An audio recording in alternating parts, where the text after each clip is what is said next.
There's a war happening inside you, not the kind with weapons, not the kind anyone else can see. It's the war between reaction and restraint, between anger and awareness, between impulse and discipline. It's the moment your chest tightens when someone disrespects you, the spiral of thoughts when someone ignores your message, the sleepless nights replaying conversations you wish you handled differently. And most people lose this war, not because they are weak, but because they were never trained. 2,000 years ago, the most powerful man in the world, Roman Emperor Marcus Aurelius, wrote something in his private journal that changes everything. You have power over your mind, not outside events. Realize this, and you will find strength. Think about that. A man who commanded legions, who ruled an empire, who could order executions with a word, and yet he understood something deeper than power. The real battlefield is internal. The Stoics weren't motivational speakers. They were warriors, slaves, statesmen, and philosophers forged in plague, exile, betrayal, and death. And they developed habits, not theories, that made them emotionally unshakable. Today, in a world engineered to hijack your emotions, where algorithms profit from your anger, where outrage is rewarded, where reactivity is normalized, Stoicism is not ancient philosophy. It is survival training. What you're about to learn are 9 Stoic habits practiced by Marcus Aurelius, Epictetus, and Seneca, not as abstract ideas, but as daily mental disciplines. These habits will not make you emotionless. They will make you sovereign. Let's begin. Habit 1, the morning preparation. Expect the storm. Marcus Aurelius wrote, "When you wake up in the morning, tell yourself, the people I deal with today will be meddling, ungrateful, arrogant, dishonest, jealous, and surly." That doesn't sound positive. It sounds harsh, but it is powerful. Most people wake up hoping for a good day. The Stoics woke up preparing for a difficult one. There is a massive psychological difference. When you expect smooth sailing and encounter resistance, your brain treats it as an attack. Stress hormones spike. You react emotionally. You feel wronged. But when you expect friction, friction no longer shocks you. Preparation removes emotional surprise, and surprise is what triggers reactivity. The Stoics understood a principle modern neuroscience confirms. Your emotional brain reacts most violently to what it did not anticipate, so they anticipated difficulty. Not pessimistically, strategically. Here's the practice. Tomorrow morning, before you check your phone, sit still for 3 minutes. Visualize a rude comment, a delayed plan, a frustrating email, someone misunderstanding you. Now, imagine yourself responding calmly, not suppressing emotion, not pretending, but grounded. You're programming your nervous system in advance. When the real moment arrives, your mind recognizes it. I've seen this before. You respond instead of react. This single habit alone will reduce your emotional volatility dramatically. Because the untouchable are not shocked by chaos, they are ready for it. But preparation alone isn't enough. You can expect difficulty and still lose control in the heat of the moment. Habit 2, the 3-second gap. Master the space. Epictetus taught his students something deceptively simple. It's not what happens to you, but how you react to it that matters. Most people hear that and nod. Very few understand what it truly means. Between what happens and what you do next, there is a space, a small one, sometimes no more than a second. But inside that space lives your freedom. Here is how emotional weakness works. Something happens. An insult, a tone shift, a dismissive look, a message left on read. Your body reacts instantly. Chest tightens, jaw locks, heart rate increases. Before you consciously decide anything, your nervous system has already chosen. Fight, defend, withdraw, attack. This is ancient biology. The problem is not the reaction. The problem is the speed. Modern life constantly triggers primitive responses to non-primitive threats. A criticism at work is not a spear. A disagreement is not exile. A delayed reply is not abandonment. But your body cannot tell the difference unless you train it. The Stoics trained the pause. Not suppression, not denial. The pause. Because the pause creates separation between emotion and identity. Instead of, I am angry, it becomes, I am experiencing anger. That shift is everything. Modern neuroscience confirms what Epictetus understood intuitively. When you create even a brief interruption between stimulus and response, the rational part of your brain re-engages. You move from impulse to choice. So, here is the practice. The next time you feel emotional activation, and you will do nothing for 3 seconds. Not dramatically, not visibly, internally.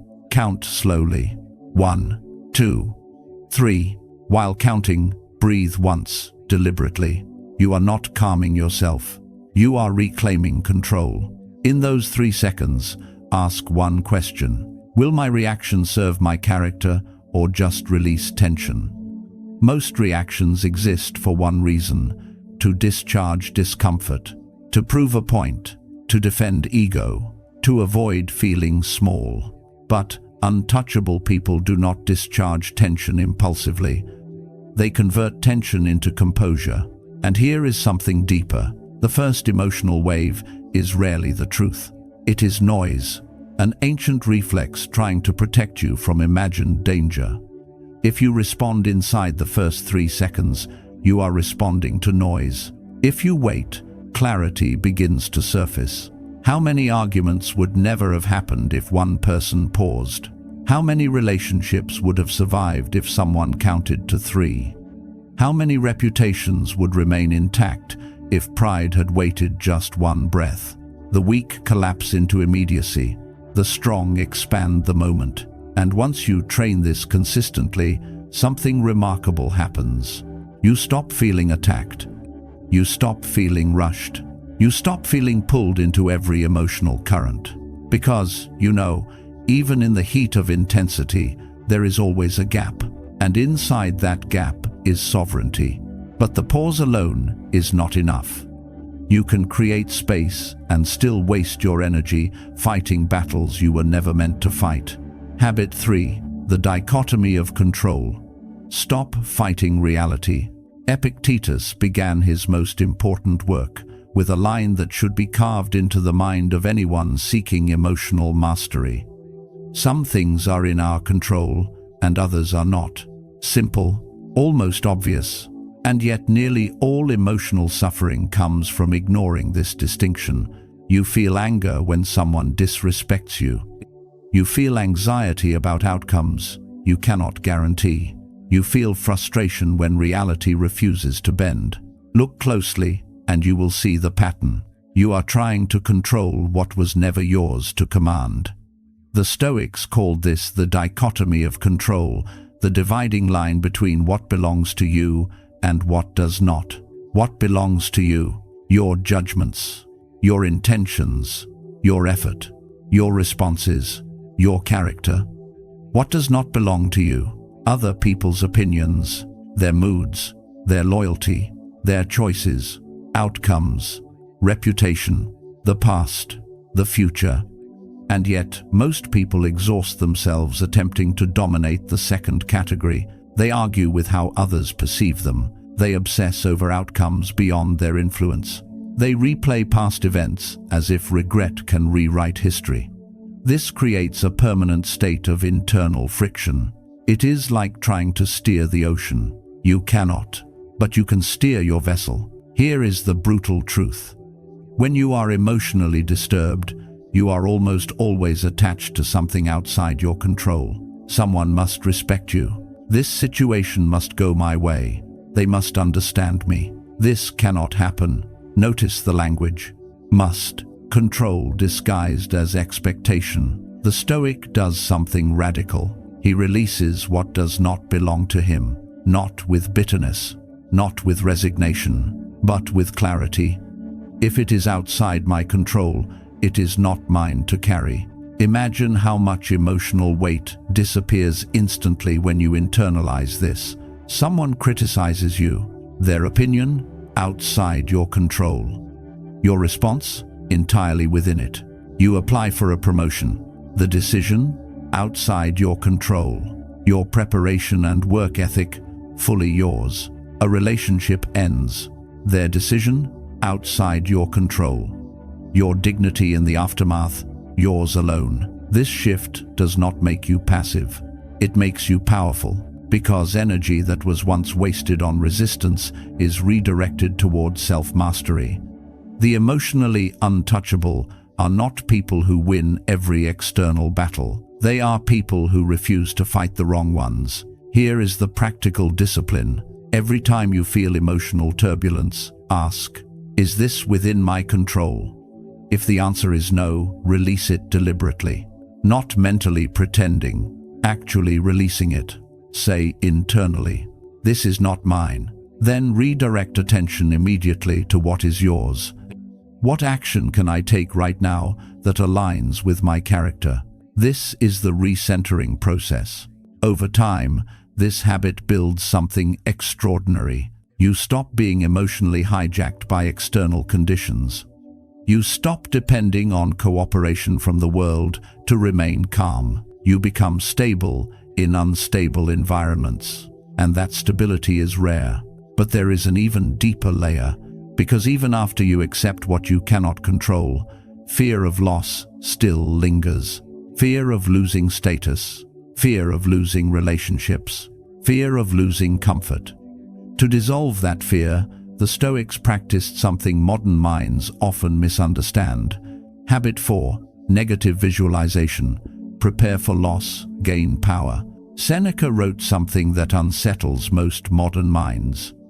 He robs present ills of their power who has perceived their coming beforehand. The Stoics did something that sounds dark at first. They imagined loss.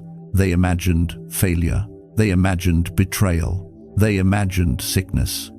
They imagined death, not to become pessimistic, but to become prepared. Most people live as if permanence is guaranteed. They assume their relationships will last, their health will hold, their position will remain secure. Tomorrow is promised. So when loss arrives, and it always does, it feels like an injustice. It feels like the world has violated an unspoken agreement, and the emotional collapse begins. But the Stoic never made that agreement. Marcus Aurelius reminded himself daily that he could lose everything: his empire, his family, his life, not because he was hopeless, because he was realistic. Everything is borrowed, and what is borrowed can be returned at any time. Negative visualization, or premeditatio malorum, was the deliberate practice of imagining adversity before it occurred. Here is why this works.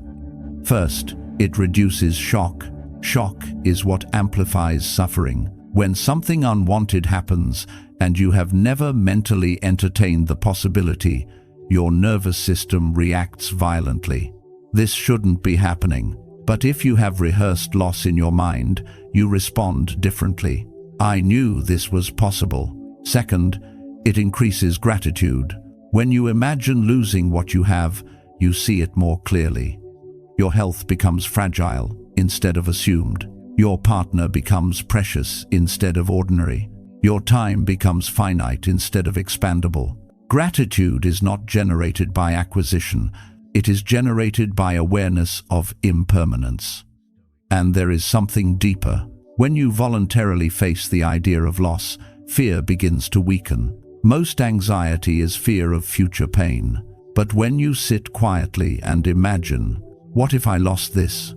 And then tell yourself, I would endure, you train resilience in advance. Here is the practice. Once a day, preferably in the morning, choose something you value. A relationship, your job, your health, your comfort. Now imagine it gone. Not dramatically, just clearly. Feel the initial discomfort. Then breathe. Say, internally, if this happens, I will endure, and while I have it, I will not waste it. This practice does not make you cold. It makes you unshaken, because when small frustrations occur, a delay, a criticism, a minor inconvenience, they shrink in comparison. You have mentally rehearsed real loss, so trivial disturbances lose their emotional charge. You begin to see clearly. Most of what upsets you is not catastrophe.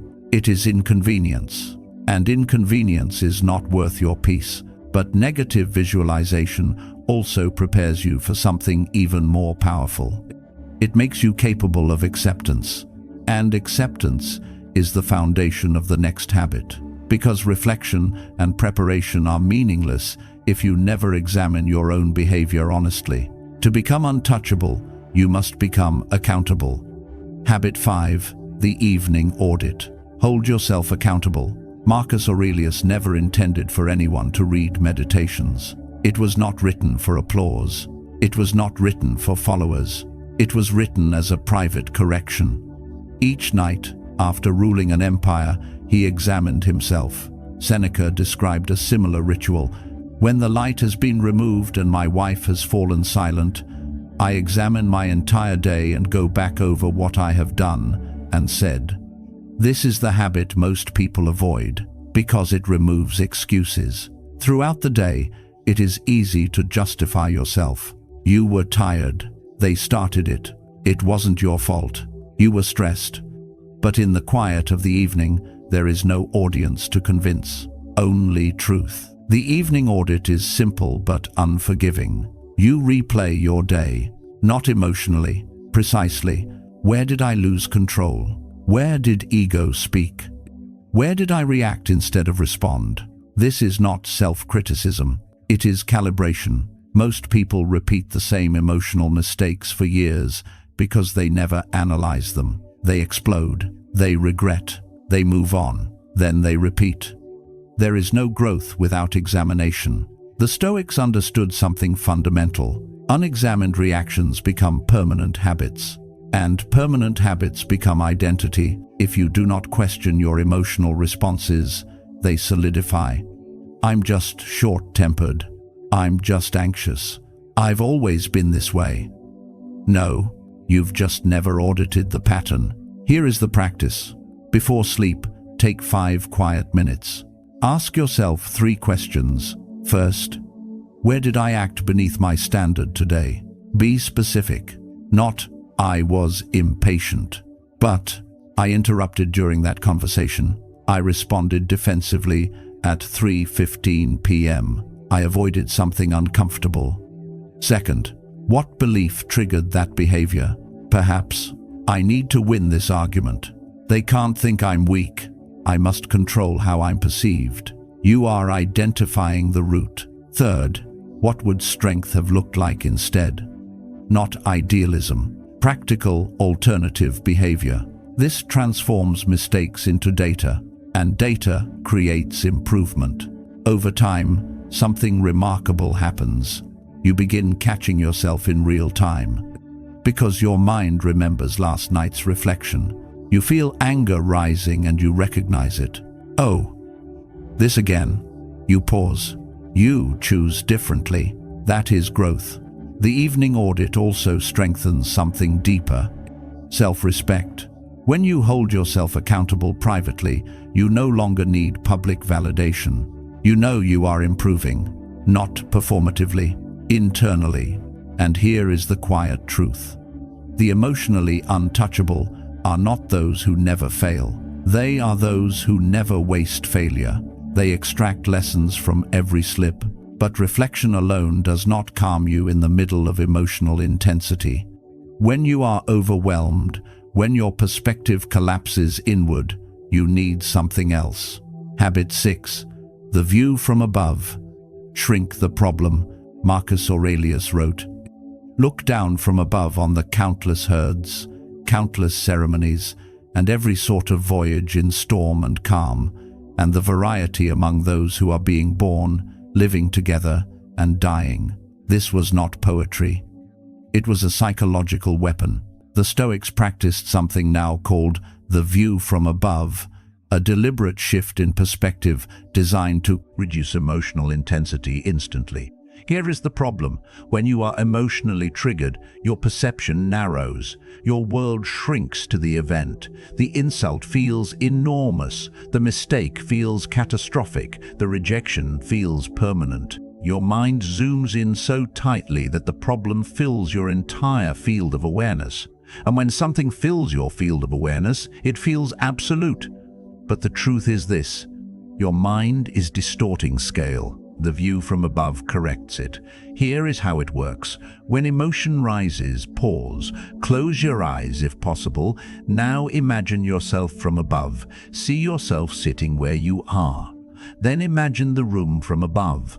Then the building. Then the city. Then the country. Then the planet, suspended in space. Now ask yourself, in the vast scale of human history, how significant is this moment? In 1 year, will this matter? In 10? In 1 year, will this matter? In 10? In 100? The intensity drops almost immediately. Why? Because emotion feeds on perceived magnitude. When magnitude shrinks, emotion softens. Modern psychology calls this cognitive distancing.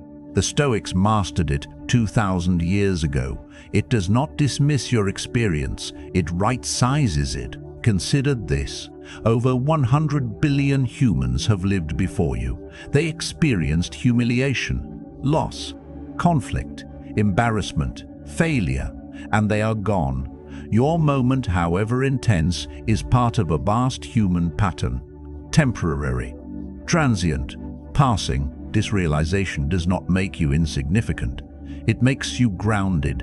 You are not the first to face this. You will not be the last. And this moment does not define your existence. The emotionally untouchable can zoom in when needed, but they can also zoom out instantly. They refuse to let temporary events feel eternal.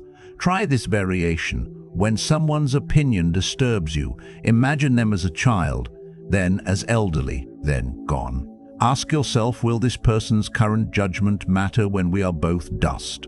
The ego resists this perspective, but wisdom embraces it, because most emotional turmoil is caused by exaggerated importance. The Stoic recalibrates importance constantly. Not everything deserves your full nervous system activation. Not everything deserves rumination. Not everything deserves internal war. The view from above trains you to disengage from emotional magnification. And once you master scale, something powerful happens. You begin interpreting obstacles differently. Instead of asking, "Why is this happening to me?" you ask, "What is this teaching me?" Habit 7, the obstacle reframe. What blocks you builds you. Marcus Aurelius wrote words that sound simple, but contain a revolution. The impediment to action advances action. What stands in the way becomes the way. Most people experience obstacles as interruptions. Something is in the way of what they wanted. The job rejection, the failed plan, the criticism, the betrayal, the delay, and immediately they interpret it as loss, as injustice, as misfortune, as proof that life is against them. But here is the deeper truth. Events do not control your emotions. Interpretations do. The Stoics understood this with ruthless clarity. Two people can experience the same event and walk away transformed in completely different directions. One says, "This ruined everything." The other says, "This revealed something I needed to see." Same event, different interpretation, different emotional outcome. Most people never question their first interpretation. Something unwanted happens and the mind instantly labels it bad, unfair, disaster. But interpretation is not automatic truth. It is choice. And this is where emotional invincibility begins. Every obstacle carries raw material for patience, for humility, for skill development, for resilience, for self-knowledge, but only if you extract it. Here is the practical discipline. When something goes wrong, do not ask, "Why is this happening to me?" Ask, "How can this serve me?" Ask, "How can this serve me?" Not in a naive way, in a strategic way. You didn't get the opportunity. Good. Now you have data. Where were you lacking? What can you refine? What weakness was exposed? Someone criticizes you. Good. Is there truth in it? If yes, improve. If no, strengthen indifference. A relationship ends. Good. What attachment did it reveal? What pattern did it expose? What self-respect must now be rebuilt? This is not forced positivity. It is disciplined interpretation. The Stoic refuses to waste adversity, because adversity is information. Most people crumble because they treat obstacles as verdicts. The Stoic treats them as curriculum. You are not being judged. You are being trained. This habit requires vigilance. Your first interpretation will almost always be ego-driven, unfair, embarrassing, threatening. But if you pause and deliberately search for utility, you begin to rewire your emotional architecture. You stop fearing setbacks, because setbacks become leverage. And once you internalize this, something extraordinary happens. Nothing feels purely negative anymore. Not because life is easy, but because everything becomes usable. But there is still a gap. You can reframe obstacles mentally and still collapse physically under stress. You can think clearly and still panic when discomfort rises. Which is why the Stoics added something physical to their training. They did not only train the mind, they trained endurance. And that brings us to Habit 8. Habit 8. Voluntary discomfort. Train the nervous system. Seneca advised something that modern comfort culture would consider extreme. Set aside a certain number of days during which you shall be content with the scantiest and cheapest fare, and ask yourself, is this what I feared? This was not self-punishment. It was preparation. The Stoics understood something many overlook. Emotional fragility is often physical fragility in disguise. When you are addicted to comfort, you become hypersensitive, too cold, irritated, too hot, complaining, hungry, snapping at others, tired, emotionally snapping at others. Tired, emotionally unstable. You think you are reacting to events, but often you are reacting to discomfort. And if your nervous system has never been trained to tolerate discomfort, it interprets inconvenience as threat. Modern life optimizes for ease, instant food, climate control, constant stimulation, zero silence. This creates a narrow tolerance window. Anything outside comfort feels overwhelming. The Stoics deliberately widened that window. They practiced cold exposure, they fasted, they slept without luxury. They walked instead of riding, not because suffering is noble, because resilience is necessary. Voluntary discomfort builds emotional tolerance. When you choose discomfort, you send a powerful message to your nervous system. I can endure. And endurance breeds confidence, the kind that does not need reassurance. There is a difference between "I hope nothing stressful happens" and "I can handle stress." The second is forged through exposure. Modern neuroscience confirms this principle. Controlled exposure to stress, cold, hunger, exertion, strengthens stress response systems. You become less reactive over time, because you've practiced staying calm under strain. Here is the discipline. Choose one controlled discomfort practice. Cold showers for 2 minutes, intermittent fasting once a week, hard training beyond comfort, sitting in silence without stimulation while experiencing discomfort. Do not distract yourself. Observe it, breathe through it, notice the urge to escape, and do not move. You are training the same muscle you will use when someone provokes you. When pressure rises in your body, you no longer panic. You have been here before. You know discomfort passes. You know you do not have to react to sensation. This transfers directly to emotional triggers. Criticism feels like heat. Rejection feels like cold. Embarrassment feels like tension. But if you have trained in physical discomfort, you remain steady because you recognize the pattern. Sensation rises, sensation peaks, sensation falls. You do not collapse. The emotionally untouchable are not immune to discomfort. They are familiar with it. But there is one final step, because endurance alone does not create peace. You can endure reality and still resent it. The final habit moves beyond endurance. It moves into acceptance, and acceptance, fully embodied, is what makes you unshakable. Habit 9, amor fati. Love what happens, Marcus Aurelius wrote. A blazing fire makes flame and brightness out of everything that is thrown into it. This is the final evolution of Stoic discipline, not endurance, not resistance, not even control. Acceptance, and not passive acceptance, but something stronger, amor fati, love of fate. Most people live in quiet resistance to reality. They accept what they like, they tolerate what they must, they resent what they cannot change. But beneath the surface, there is friction. This shouldn't have happened. This isn't fair. Why me?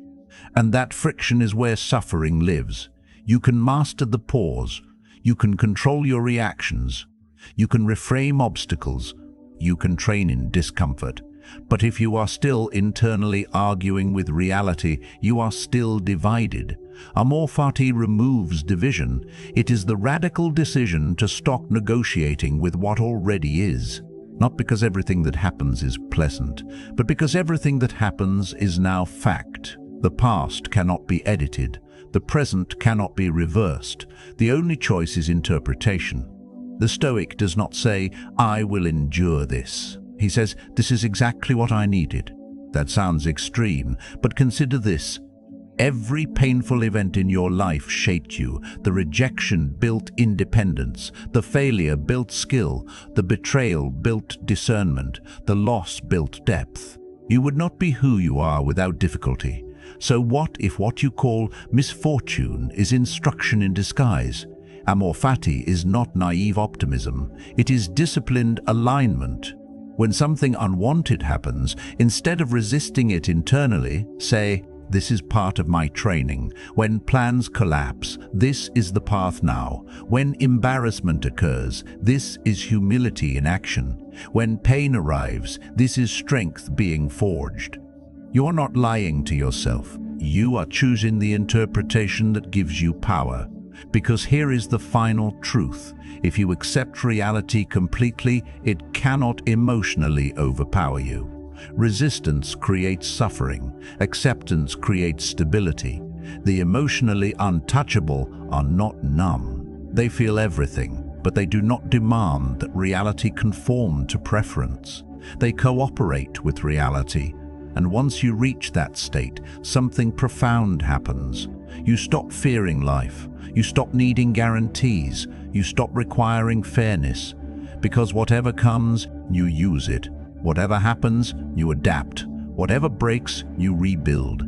A blazing fire does not complain about what is thrown into it. It transforms it. That is you now. You began with a war inside you. Reaction versus restraint. Impulse versus discipline. Now you have 9 weapons. Prepare in the morning. Pause in the moment. Release what you cannot control. Rehearse loss. Audit yourself nightly. Zoom out. Reframe obstacles. Train in discomfort. Love what happens. Practice even 3 of these consistently, and your emotional architecture will change. Practice all 9, and something else happens. You stop being ruled by circumstances. You become steady in chaos, measured in conflict, calm in noise, not because the world became softer, because you became stronger. And strength, true Stoic strength, is quiet. If this resonated with you, don't let it remain inspiration. Pick one habit. Practice it tomorrow morning, not next week, not when you feel ready. Tomorrow. Real change does not happen through agreement. It happens through repetition. Write in the comments which habit you're committing to. Not for me, for you. Because written commitment increases follow-through. And if you're serious about mastering your mind, not just consuming ideas about it. Subscribe. This channel isn't about motivation. It's about discipline, clarity, inner sovereignty. Most people will watch this and move on. A few will apply it. Be one of the few. And remember, your calm is not weakness. It is power under control.